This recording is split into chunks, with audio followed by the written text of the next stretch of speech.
polygon rule. In fact, it is just a successive use of law of triangle.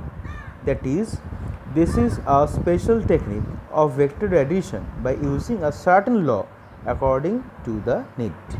ঠিক আছে, যেটা তখন বললাম। দুটো কেস স্টাডি করা হয়েছে, খুব সিম্পল কেস স্টাডি। রেজাল্ট্যান্টের যে আমাদের এক্সপ্রেশনটা ছিল ম্যাগনিটিউডের, থিটা যদি 0 ডিগ্রি হয় তাহলে under root p square plus q square plus 2p q cos theta, cos 0 degree হয়ে যাবে, কস 0 মানে কত 1, তাহলে হয়ে গেল under root P plus Q whole square, তাহলে পি প্লাস কিউ, তাহলে ম্যাক্সিমাম রেজাল্ট্যান্ট পাবো। ঠিক আছে, যদি দুটো ভেক্টরের মধ্যে ইন্টারমিডিয়েট অ্যাঙ্গেল যদি 0 ডিগ্রি হয়। ঠিক আছে, কীরকম হতে পারে, মনে করো এটা একটা ভেক্টর আছে, আর একটা ভেক্টর ধর আমি এরকম নিলাম, সেম সেম সেম ডাইরেকশানেই রয়েছে। ঠিক আছে, এই ভেক্টর দুটোর নাম হচ্ছে কোলিনিয়ার ভেক্টর। কেন? They are taken in the same line, they are taken along the same line, ওই জন্য কোলিনিয়ার ভেক্টর। কো মানে সেম, লাইন মানে লাইন, কোলিনিয়ার ভেক্টর।